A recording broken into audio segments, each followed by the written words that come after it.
اچھا آپ دیکھیں کہ ہم مسلمانوں کے اندر بھی ایسے بہت سے خیالات پائے جاتے ہیں، مثلاً کہ ہم نبی صلی اللہ علیہ وسلم کی امت میں سے ہیں، لہذا ہمیں تو دوزخ کی آگ چھو ہی نہیں سکتی، ہم تو سیدھے جنت میں جائیں گے اور آپ کا پلہ پکڑ لیں گے اور آپ ہمیں آگے لے جائیں گے۔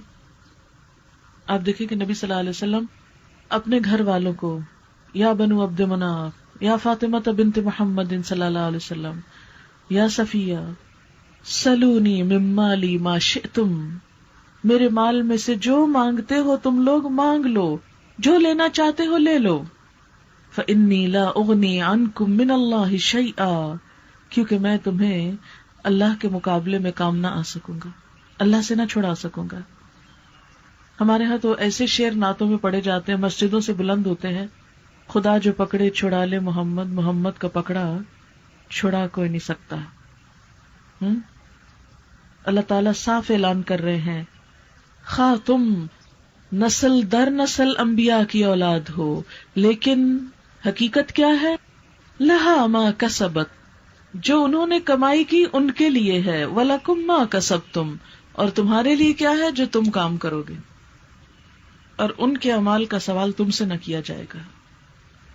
ایک کہنا کیا تھا کہ مرتے وقت حضرت یعقوب نے اپنے بچوں کو یہودیت پہ رہنے کی تلقین کی تھی، اس لیے سب کو یہودی ہونا چاہیے، اور جو یہودی ہو گیا اس کے لیے نجات لکھی گئی، اس کو پھر کسی عمل کی بھی ضرورت نہیں۔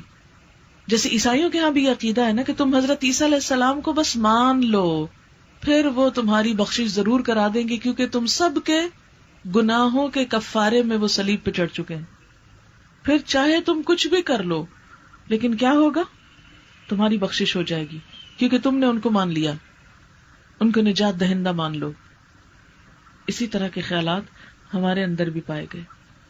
تو ان کا خیال کیا تھا کہ یہودی بن جانے میں ہی نجات ہے، نجات کے لیے کیا کافی ہے، یہودی کہلانا کافی ہے۔ اسی لیے وہ دوسروں کو بھی کیا کہتے، وَقَالُوا كُونُوا هُودًا أَوْ نَصَارَىٰ، یہود کہتے یہودی بن جاؤ، نصارہ کہتے عیسائی بن جاؤ، تہتدوا، تو تم ہدایت پا جاؤ گے۔ ان کے خیال میں ہدایت یافتہ ہونے کے لیے کیا ضروری تھا، یہودی یا عیسائی کہلوانا، یہود یا نصارہ کے گروہ میں سے ہونا، یہ نجات کا سبب تھا، ہدایت یافتہ ہونے کا سبب تھا۔ اور اس میں وہ اس حد تک بڑھ گئے تھے کہ آگے قرآن پاک میں آتا ہے کہ وہ تو ابراہیم علیہ السلام کے بارے میں بھی یہ کہنے لگے تھے، یہود کہتے کہ وہ یہودی تھے، نصارہ کہتے وہ عیسائی تھے۔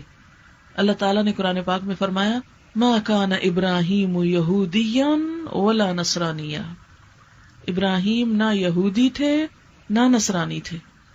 ابھی تو ہم نے پڑھا کہ سب انبیاء کا دین اسلام تھا، پھر یہ اپنے آپ کو مسلمان کیوں نہ کہتے تھے، پھر یہ یہودی اور عیسائی کیوں کہتے تھے؟ اس لیے کہ انہیں مسلمان ہونے سے زیادہ ان نسبتوں سے دلچسپی تھی، ان نسبتوں پر فخر تھا۔ اب دیکھیں کہ پیچھے آیت 132 میں کیا آتا ہے، ان اللہ اصطفیٰ لکم الدین، اللہ نے تمہارے لیے دین کو چن لیا، جس کی وضاحت دوسری آیت میں آتی ہے، ان الدین عند اللہ الاسلام، کہ دین اللہ کے نزدیک الاسلام ہے۔ اور تمام انبیاء کیا تھے، دین اسلام ہی لے کر آئے۔ لوگوں نے کیا کیا، مسلمان کہلانے کی بجائے فرقوں میں بٹ گئے، گروہوں میں بٹ گئے، اپنے فرقہ وارانہ نام رکھ لیے، اور پھر آگے بڑھ کر لوگوں کو بھی اسی کی دعوت دی اور کہا تم بھی یہی بن جاؤ تو ہدایت پاؤ گے۔ اصل مقصد پیچھے چلا گیا، فرقہ واریت آگے آ گئی، فرقہ واریت پرائرٹی بن گئی۔ اور انبیاء علیہم السلام کو بھی انہوں نے فرقہ وارانہ نام دے دیے۔ اللہ نے سختی سے تردید کی، ما کان ابراہیم یہودیا ولا نصرانیا، اور ان کا یہ کہنا کہ کونوا ھودا او نصارا، یہودی بنو، عیسائی کہتے عیسائی بنو، اور یہی باہم کشمکش، لڑائی جھگڑا فساد، آپس میں ایک دوسرے کے مخالف، آپس میں ایک دوسرے کی عداوت۔ یہود سمجھتے ہم حق پر ہیں، اور وہ نصارہ کی مخالفت کرتے کہ یہ باغی لوگ ہیں۔ نصارہ کہتے ہیں ہم حق پر ہیں، انہوں نے انبیاء کو قتل کیا، یہ غلط کار لوگ ہیں، اور اصل حق ایک طرف رکھا ہوا تھا، اور وہ کیا تھا؟ قل بل ملت ابراہیم حنیفا، کہہ دیجئے بلکہ ابراہیم علیہ السلام کا طریقہ جو یکسو تھے، حنیف تھے، نہ یہودی تھے نہ عیسائی تھے، کیونکہ یہودیت اور نصرانیت تو بہت بعد کی پیداوار تھیں۔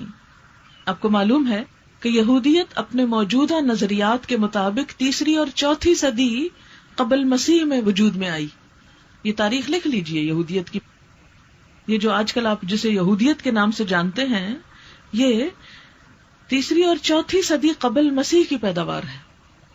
اس سے پہلے کوئی اپنے آپ کو یہودی ایسا سچ نہیں کہلواتا تھا۔ جب ان کی باہم جنگیں ہوئی، گروہ بندیاں ہوئی، ملک یعنی الگ الگ ہو گئے، اور عیسائیت حضرت عیسیٰ علیہ السلام کی وفات کے بعد کی پیداوار ہے کہ لوگوں نے اپنے آپ کو ان کے نام سے منسوب کر لیا۔ اور آپ نے دیکھا ہوگا ہمارے ہاں بھی کچھ لوگ مسلمانوں کو محمڈنز کہتے ہیں۔ یہ نام ہم نے خود نہیں رکھا، یہ غیر مسلموں نے، جیسے اپنے آپ کو انہوں نے جیوز کہا، کرسچنز کہا، کرائسٹ کی طرف نسبت کر کے، تو ہمیں کیا کہا؟ محمڈنز۔ ہم محمڈنز نہیں ہیں، ہم مسلمز ہیں۔ اللہ نے ہمارا نام مسلمان رکھا ہے، نبی صلی اللہ علیہ وسلم ہمارے رسول ہیں، ہماری نسبت کسی نام کی وجہ سے آپ کی طرف نہیں، رسول ہونے کی نسبت سے آپ کی طرف ہے۔ اور پھر ہمیں یکسو ہونے کی ضرورت ہے۔ لیکن آج ہمارا کیا حال ہے؟ ہم کیا کہتے ہیں؟ ہم کس کو ہدایت پر سمجھتے ہیں؟ آپ سب جانتے ہیں نا، ہم سب اپنے گروہ، اپنے فرقے، اپنی جماعت، اپنی پارٹی کو ہدایت پہ سمجھتے ہیں۔ مثلا جو 2 سو کالڈ بڑے گروہ بنے ہوئے ہیں، جیسے سنی اور شیعہ، تو ان میں سے ہر ایک کیا کہتا ہے؟ سنی کہتے ہیں سنی بن جاؤ تو ہدایت پا جاؤ گے، شیعہ کہتے ہیں شیعہ بن جاؤ تو ہدایت پا جاؤ گے۔ پھر آگے ڈویژنز، ان ڈویژنز میں پھر ہر ایک ان ڈویژنز کی طرف کھینچتا ہے۔ مثلا سنی کے 2 بڑے سیکٹس کیا ہیں؟ دیوبندی اور بریلوی، نام سن رکھے ہوں گے، میں صرف بات سمجھانے کے لیے بطور مثال یہ نام لے رہی ہوں۔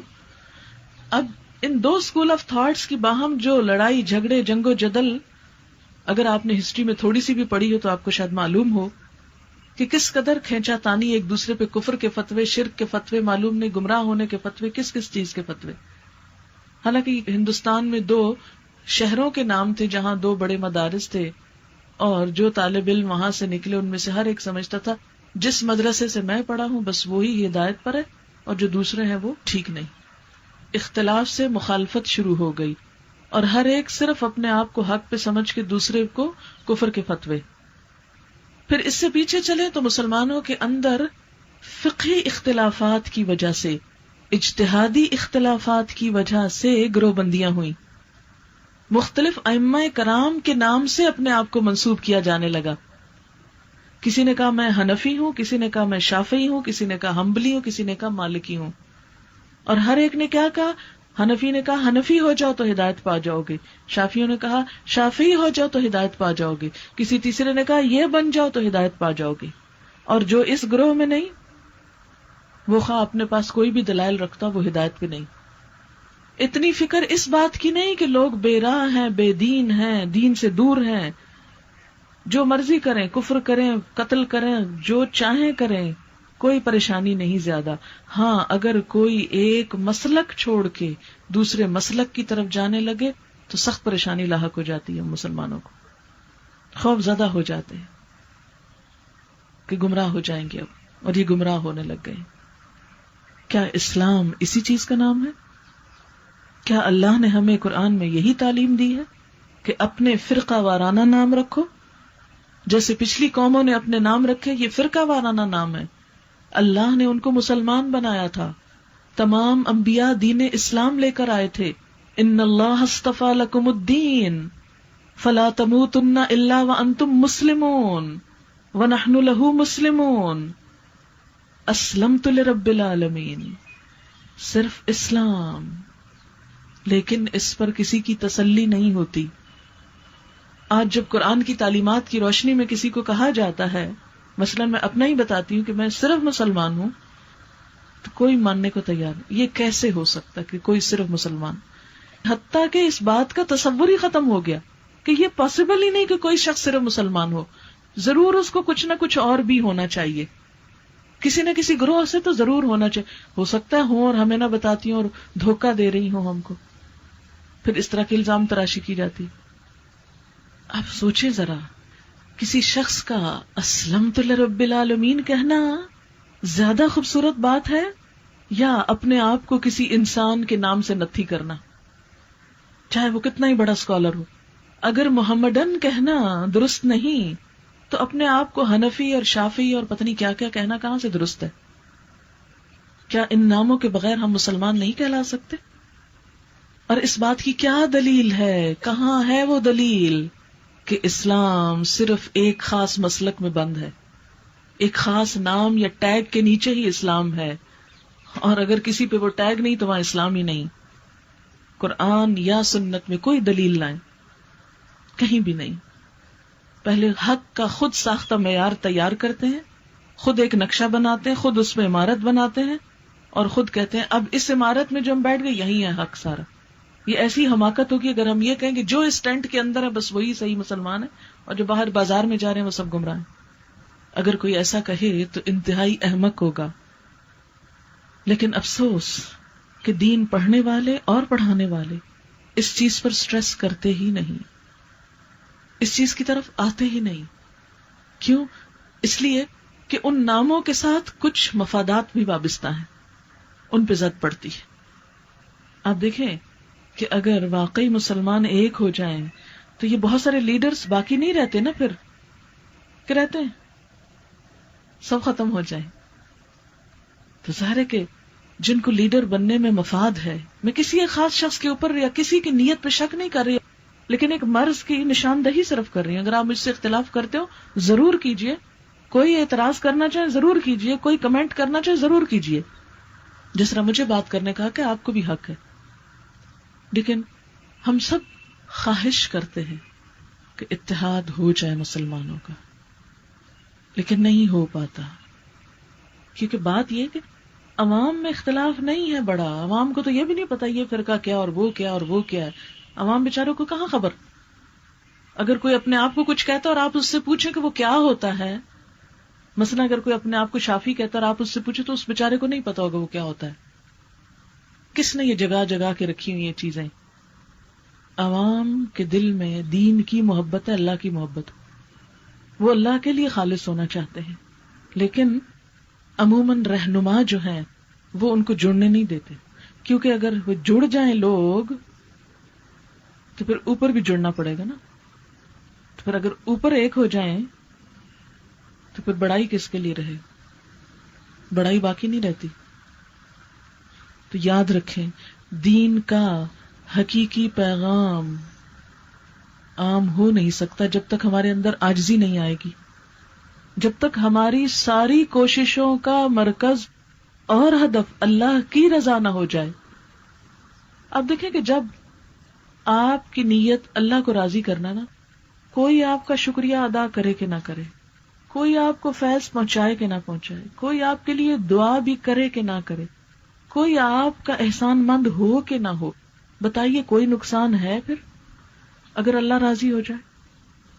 ایک طرف انسان ہیں جن سے ہم مفادات چاہتے ہیں اور دوسری طرف اللہ رب العزت ہے. کون زیادہ فائدہ دے سکتا ہے؟ تھوڑی دیر کے لیے سوچیں. اللہ، اگر دنیا میں میرا کوئی نام نہ ہو میرا کیا نقصان ہے؟ اور کچھ عرصے بعد رہنا بھی کوئی نہیں، مرتا ہے انسان تو نام بھی ساتھ جاتا ہے. یاد رکھے کتنے بڑے بڑے بادشاہ آئے دنیا میں جن کی بڑی بڑی سلطنتیں تھی، بڑا بڑا عروج تھا. آج فرعونیوں میں سے بہت سے فرعونیوں کو ہم نام سے کو نہیں جانتے، صرف ٹائٹل سے جانتے، فرعون بس. یہ فرعون نام نہیں تھا ان کا، نام کچھ اور تھا. اتنا بڑا جبروت اور قہر جن بادشاہوں کا تھا، آج ان کا نام بھی نہیں پتا ہم کو. کوئی باقی نہ رہا، کسی کا نام نہیں. نام تو بس اللہ ہی کا باقی ہے، یا اس کے لیے جو خالص ہو گئے، ابراہیم، محمد رسول اللہ، یا اور جنہوں نے اپنی زندگیوں کو واقعی اللہ کے لیے خالص کیا. اللہ نے دنیا میں بھی ان کا ذکر خیر باقی رکھا، جس سے مختلف انبیاء ان کی دعاؤں کا ذکر آتا ہے. وَاجْعَلْ لِي لِسَانَ صِدْقٍ فِي الْآخِرِينَ، اللہ تعالیٰ بعد والوں میں میرا ذکر خیر باقی رکھنا.